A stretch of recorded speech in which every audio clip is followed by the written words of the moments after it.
현대 그리스도인들도 아주 치열하게 살아가고 있는 것을 우리가 볼 수 있습니다. 심지어는 삶이 전쟁이다라고 표현할 정도입니다. 그 삶이 얼마나 치열하게 살아가고 있는지를 우리가 짐작할 수 있는 대목이겠죠. 그런데 그렇게 열심히 살고 치열하게 살면 잘 사는 건가? 우리에게는 그릇된 통념이 한 가지 있는 것 같아요. 열심히 살고 또 치열하게 살면 잘 사는 거다. 과연 그럴까? 근데 성경은 우리에게 이렇게 질문을 던집니다. 무엇을 위해 그토록 치열하게 사는가? 무엇을 위해서 그토록 치열하게 사는가? 전쟁 중이라고 표현하는데 도대체 무엇과 그렇게 싸우고 있는가? 또 그 싸움은 무엇을 위한 싸움이냐는 거예요. 왜 이기려고 하는지, 무엇을 위한 승리인지 성경은 우리에게 묻습니다. 성공이라고 표현해도 좋겠어요. 많은 사람들이 성공을 목표로 치열하게 살아가죠. 물어봅시다. 무엇을 위한 성공입니까? 성공해서 무엇 하려고 하십니까? 오늘 본문이 우리에게 던지는 질문이에요. 그리스도인들은 무엇과 싸워야 하는가? 왜 싸워야 하는가? 오늘 본문은 그 대답이라고 할 수 있습니다. 오늘 본문과 관련해서 우리가 주목해 봐야 할 내용은 세 가지입니다. 즉 던져야 할 질문이 세 가지예요.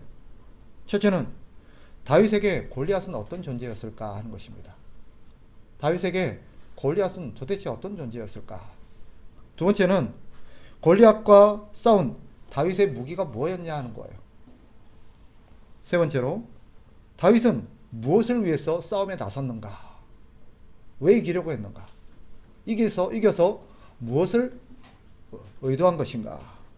이것이 우리가 오늘 본문과 관련해서 살펴야 될 질문 세 가지입니다. 분명한 것은 다윗이 골리앗을 두려워하지 않았다라는 대목입니다. 심지어 당연히 자신이 골리앗을 물리칠 거라고 확신했어요. 우리가 아는 것처럼 골리앗은 모든 사람들에게 두려움의 대상이었습니다. 공포의 대상이었어요. 그래서 아무도 골리앗과 싸우려고 하지 않았습니다. 아무도 그를 이길 수 없다라고 생각했기 때문입니다. 다윗을 내보내는 사울 역시 마찬가지죠. 33절을 보세요. 그가 다윗을 향해서 이렇게 말합니다. 사울이 다윗에게 이르되 네가 가서 저 블레셋 사람과 싸울 수 없으리니 너는 소년이요 그는 어려서부터 용사임이니라. 마지못해서 내보내긴 하지만 가면 어떻게 된다는 거예요? 진다는 거예요. 너는 절대 못 이긴다는 거예요. 근데도 싸움에 내보내는 그의 모습이 참 아이러니하죠. 이게 우리의 인간의 모습입니다. 이게 인류의 실존이에요. 이기지 못할 거라는 걸 알면서도 자신이 없으면서도 확신이 없으면서도 달리 대책이 없는 거예요. 이게 인류의 실존입니다. 좀 극단적으로 표현할까요? 누구도 죽음을 이길 수 없고요. 누구도 자기 인생을 자기가 원하는 대로 바꿀 수 없다는 것을 사람들은 압니다. 근데도 치열하게 살아갑니다. 그것을 기대하면서. 왜? 다른 방법이 없거든요. 이게 인간의 문제예요. 그런데 다윗만은 다릅니다. 다윗만은 두려움이 없어요. 그리고 자신이 분명히 이길 거라고 확신합니다. 이유가 뭘까요? 36절을 보세요.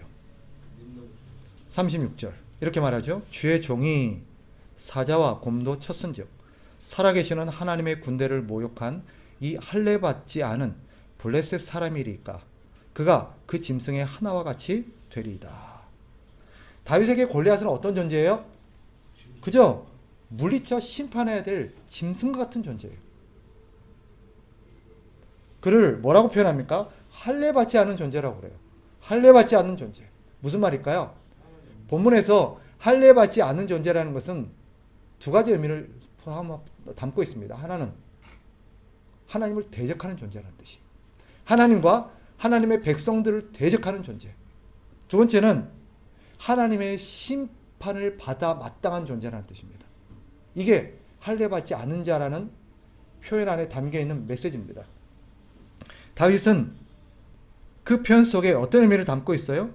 당연히 하나님의 백성이라고 하면 하나님을 대적하는 자와 싸워야 하는 것이 마땅한 의무고, 또 그와 싸워서 하나님의 명예와 하나님의 백성들을 지켜야 된다는 것이 자신의 본분이라고 믿었어요. 그게 하나님의 백성의 마땅한 도리라고 생각했습니다. 당연히 이길 거라고 생각했습니다. 그가 골리앗과 싸우러 나가면서 그가 손에 든 무기를 보세요. 무엇입니까? 막대기와 돌입니다. 막대기와 돌멩이. 어디에 사용하던 무기죠? 그의 고백 속에 보면 자신이 과거 양을 지킬 때 그 양을 해치려고 달려드는 짐승들을 그죠? 무찌르는 무기였습니다. 다윗에게 골리앗은 하나님과 하나님의 양을 해치려고 달려드는 짐승에 불과했던 거예요. 아이러니한 것은 골리앗도 다윗이 자신을 뭐로 여기고 있다는 걸 알아요? 짐승으로 여기고 있다는 걸 알아요. 43절 보세요. 그가 이렇게 말하죠. 블레셋 사람이 다윗에게 이르되 네가 나를 개로 여기고 막대기를 가지고 내게로 나왔느냐. 지금 개가 자기를 뭐 취급하고 있다는 거 알아요? 짐승 취급하고 있다는 거 알아요. 오해하지 마십시오. 다윗이 막대기와 이 물매, 돌멩이를 들고 나간 것은 그가 이것만 있으면 이길 수 있다고 믿었기 때문이 아닙니다. 그가 믿었던 무기가 이것 때문이 아니에요. 다윗이 의지한 무기는 사실 막대기와 물매가 아니죠. 그가 의지했던 진정한 무기는 하나님이십니다. 45절에 그가 이렇게 고백합니다. 다윗이 블레셋 사람에게 이르되 너는 칼과 창과 단창으로 내게 나아오거니와 나는 만군의 여호와의 이름 곧 네가 모욕하는 이스라엘 군대의 하나님의 이름으로 내게 나아가노라. 다윗의 손에 들려 있었던 돌은 그저 뭐예요? 도구에 불과한 거예요. 이 돌이 나를 이기게 하는 게 아니라 하나님이 나를 이기게 하신다는 거예요. 그러니 자신의 손에 뭐가 들려 있는 건 그거는 중요한 게 아니라는 거예요. 자신이 손에 들려 있는 그저 자기가 할 수 있는 것, 하나님이 나에게 주신 것, 내게 허락된 것을 가지고 그저 싸울 뿐입니다. 그리고 그것이면 충분하다고 생각했던 거예요. 왜? 이기게 하는 것이 무기에 달린 게 아니라 하나님께 달려있기 때문에 무엇으로 싸우는가는 그에게 별로 중요하지 않았던 것입니다. 아이러니하게도 그리고 묘하게 50절은 이렇게 끝냅니다. 뭐라고 되어 있어요? 다윗의 손에 칼이 없었다라고 말해요. 싸우러 나가는데 그의 손에 칼이 들려있지 않았어요. 칼이 없어서 그럴까요? 사울이 그에게 멋진 칼을 줬어요. 근데 그는 칼을 내려놨어요. 왜죠? 무기가 중요한 게 아니라는 걸 믿었기 때문이에요. 그가 믿었던 것은 무기가 아니라 하나님이었습니다. 그러니 여러분, 특별한 무기가 있어야 된다라고 주장하시면 안 돼요. 우리의 패배가 무기가 없어서, 장비가 부족해서, 돈이 없어서 우리가 못했다, 졌다, 그렇게 말씀하시면 안 됩니다. 다윗을 승리하게 한 요인은 특정한 무기가 아니라 하나님이셨음을 기억하셔야 합니다. 반면 골리앗의 무기를 보세요. 칼과 창과 단창입니다.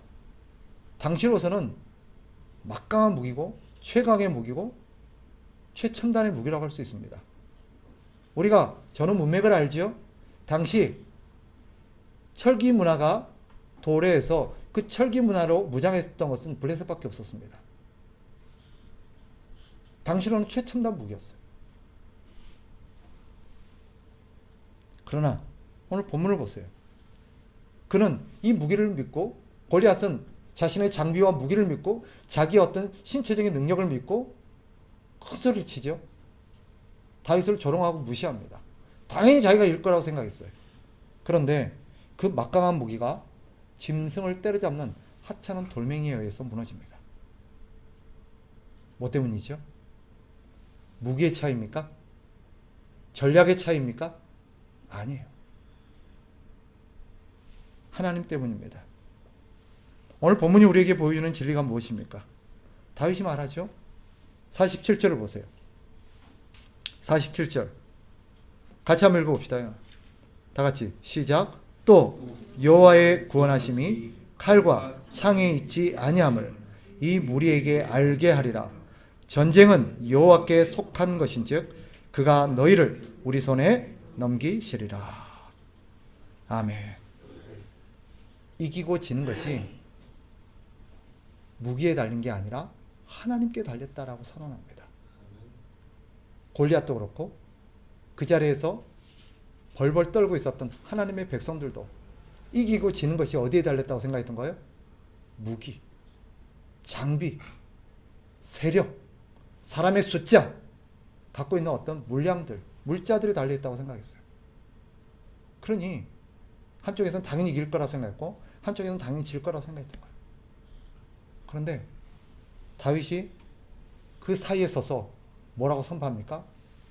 골리앗을 향해서도, 그리고 두려워 떨고 있는 하나님의 백성들을 향해서도 뭐라고 선포해요?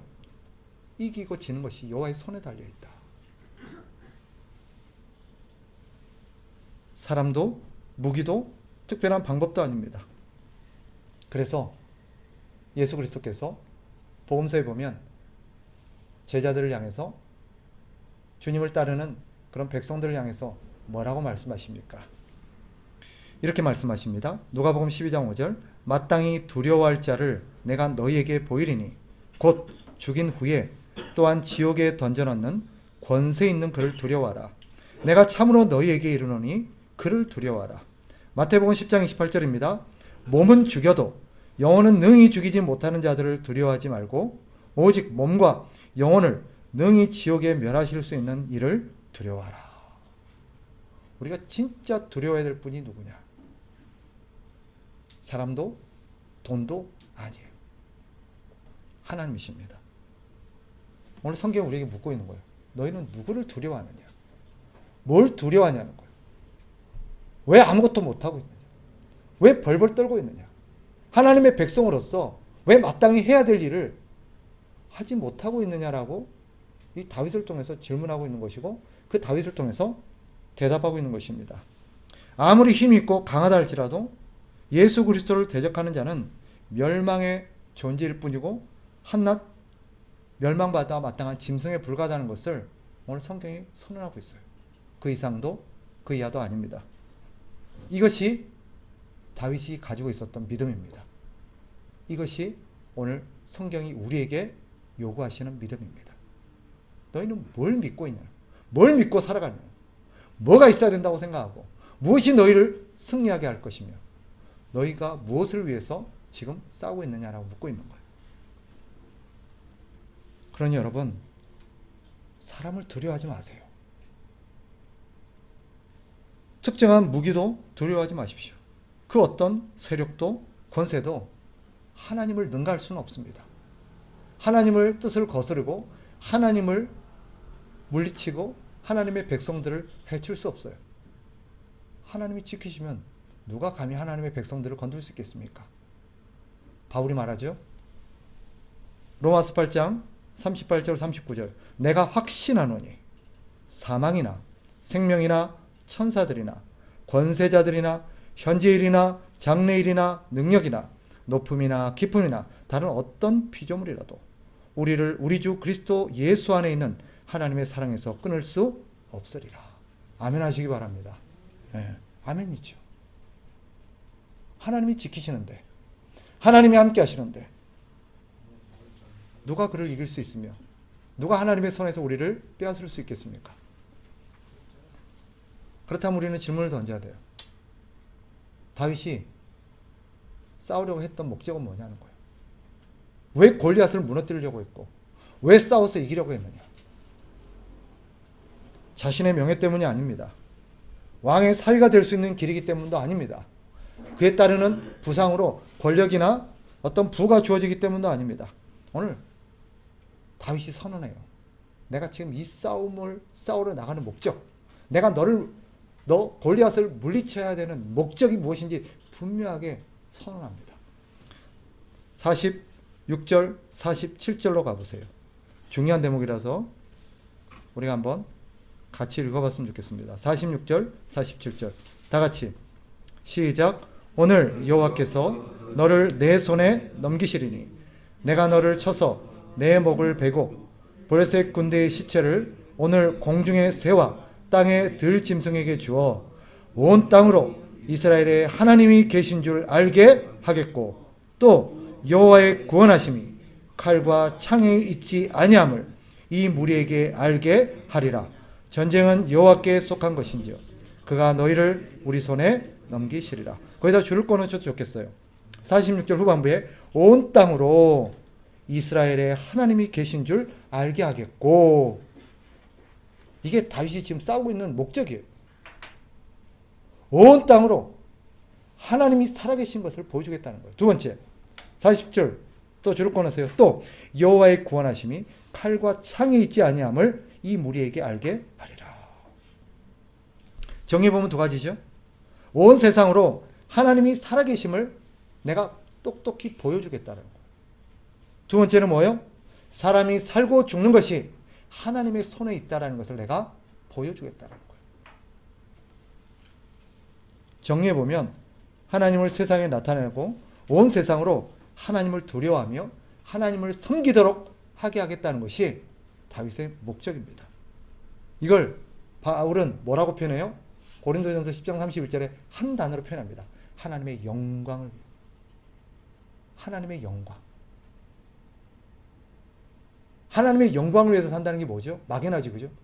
이것은 이 표현, 하나님의 영광을 위해서 싸우고 하나님의 영광을 위해서 산다는 것이 무엇인지를 이 사무엘상이 뭐라고 그려내고 있어요? 두 가지의 모습을 그려내고 있어요. 온 세상으로 하나님이 살아계시다는 것을 보여주는 것. 두 번째, 사람이 살고 죽는 것이 하나님의 손에, 즉 온 세상의 주권이 하나님께 있다는 것을 보여주는 것. 그래서 사람들로 하여금 하나님을 두려워하게 하고 하나님을 예배하게 하는 것이 하나님을 영화롭게 하는 것이고 하나님께 영광을 돌리는 것이라는 것을 본문이 그려내고 있어요. 이것이 다윗이 사는 목적이요, 지금까지 자기를 가까운 목적이요, 지금 자기 모든 걸 걸고 싸움에 나가고 있는 목적입니다. 본문이 우리에게 붙는 질문이기도 해요. 여러분 뭘 위해 사세요? 뭘 위해 그렇게 치열하게 사십니까? 여러분을 그래서 얻으려는 게 뭐예요?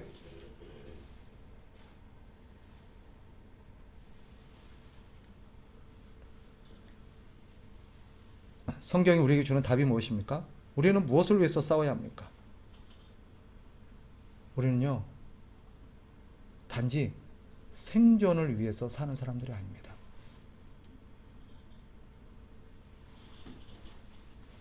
물론 저는 먹고 사는 문제를 가볍게 여기거나 무시하는 게 아닙니다. 그러나 존재하는 것 자체가 우리의 목적은 아니지요. 우리가 존재하는 더 중요한 이유가 있습니다. 그것이 무엇입니까? 본문을 정리해보면 저는 이렇게 표현하고 싶어요. 첫째는 하나님을 대적하는 모든 거짓된 진리와 싸우기 위해서 우리가 존재합니다. 하나님을 대적하는 모든 거짓 진리들, 예를 들면 뭐예요? 하나님이 안 계신다라고 말하는 진리들.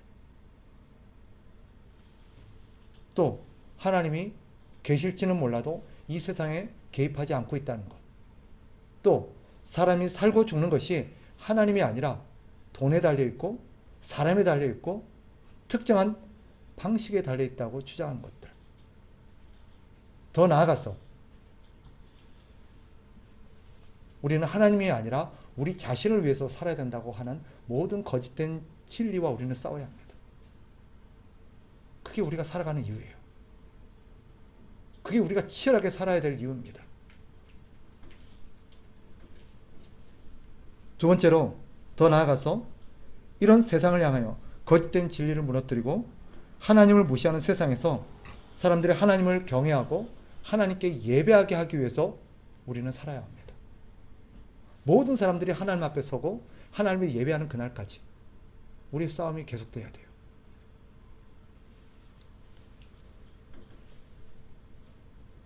그러기 위해서 우리가 싸워야 될 것들이 있습니다. 먼저 궁극적으로 우리의 싸움은 마귀와 그에 속한 세상이겠죠. 그죠? 그러나 그 전에 우리가 싸워야 될 대상이 있습니다. 세상과 싸우기 전에 먼저 우리는 우리 자신의 부패한 욕심과 싸워야 돼요. 우리 자신을 위해서 살고 우리의 만족을 추구하고 우리의 입과 우리의 배를 채우기 위해서 살려는 부패한 욕심과 빗나간 소원과 싸워야 합니다. 오늘날 우리 자녀들에게 물으면 사실은 제가 잘 표현은 안 하지만 마음이 참 안타깝습니다. 우리 아이들에게 너는 소원이 뭐냐? 뭐가 되고 싶냐? 그러면 전부 다 자기 꿈, 자기 만족을 이루는 어떤 것들을 얘기해요.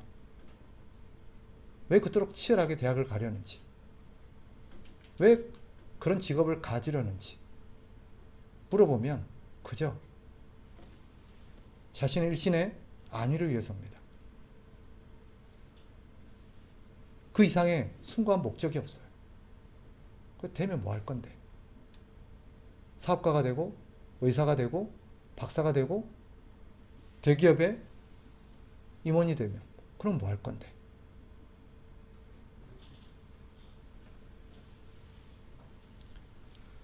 우리는 거짓된 진리와 싸워야 합니다.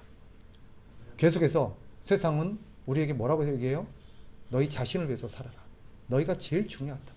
너희가 가장 소중하다. 너의 행복이 가장 중요한 가치다. 하나님조차도 너희를 행복하게 하기 위해서 존재하신다. 거짓 진리입니다. 아니에요. 성경은 그렇게 가르치지 않아요.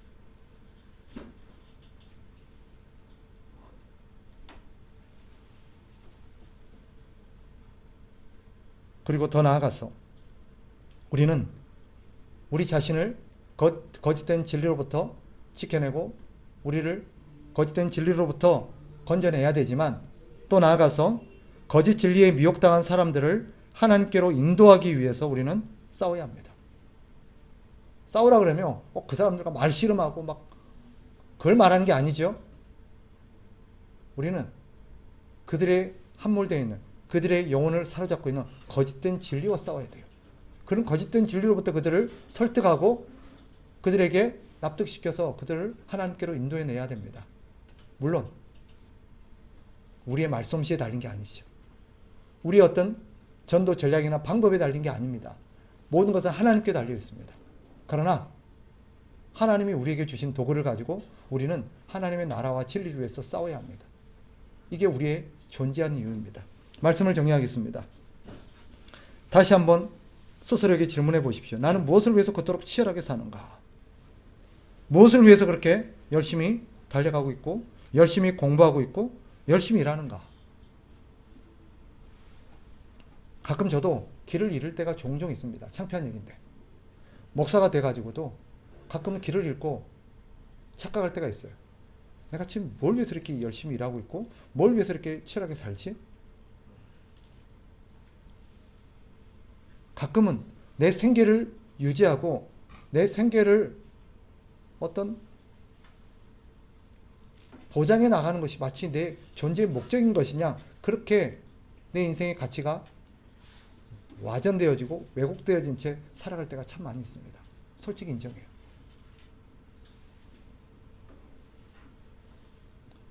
성경은 우리에게 가르칩니다. 우리가 어떻게 살든 오직 주를 위해 산 삶만이 가치가 있습니다. 여러분, 열심히 살고 아무리 바쁘게 살고 아무리 치열하게 살아도요, 그것이 우리 주님을 위한 삶이 아니었다면 아이러니하게도 또 죄송하게도 그것은 우리 주님 보시기에 허비한 인생에 불과합니다. 생각해 보세요. 모든 것에는 그 용도와 목적이 있습니다. 그 용도와 목적을 무시한 채 살아간다. 그것은 바르게 사는 게 아니에요. 제가 예전에도 한 등대지기의 비유를 말씀드린 적이 있죠. 그죠? 한 기관에서 그 등대지기를 임명하면서 그 바다의 등대에 불을 잘 비춰서 배가 파손하지 않도록 바다의 길잡이가 되도록 그에게 한 달 일정의 기름을 공급했습니다. 그 기름은 한 달 동안 그 등대가 불빛을 밝힐 수 있는 그런 용도로 주어진 것입니다. 그런데 어려운 사람들이 찾아오고 힘들어 보이는 사람들이 찾아왔다고 그 기름을 나눠주면 어떻게 될까요? 그 등대지기는 잘 살았다고 할 수 있을까요? 아닙니다. 그로 인해서 등대의 불이 꺼지는 순간 많은 사람들이 목숨을 잃게 되고 많은 배들이 방향을 잃고 파손하게 됩니다. 우리가 그렇게 살 때가 많아요. 우리에겐 이 땅에 존재하는 이유가 있습니다. 그 이유를 간과한 채 엉뚱한 것을 위해서 열심히 치열하게 살아간다면 우리는 열심히 살았다고 할지 모르나 사람들은 참 열심히 산다고 칭찬해 줄지 모르나 하나님은 우리에게 이렇게 말할 것입니다. 악하고 게으른 종이다. 너는 내가 너에게 준 세월과 모든 자원을 헛되이 낭비했다라고 말할 겁니다. 언젠가 우리는 하나님 앞에 서게 될 것이고 그날 우리의 삶의 결과물을 가지고 하나님 앞에 평가를 받을 것입니다. 기억하십시오. 그저 열심히 사는 것이 우리의 목적이 아닙니다. 주를 위한 열심히 해야 되고 이 세상에 하나님을 나타내고 모든 사람들로 하나님을 하나님답게 섬기게 하는 것이 이 땅에 우리가 존재하는 이유입니다. 이것을 위해서 치열하게 살아가는 저와 여러분 되시기를 주의 이름으로 축복합니다. 기도하겠습니다.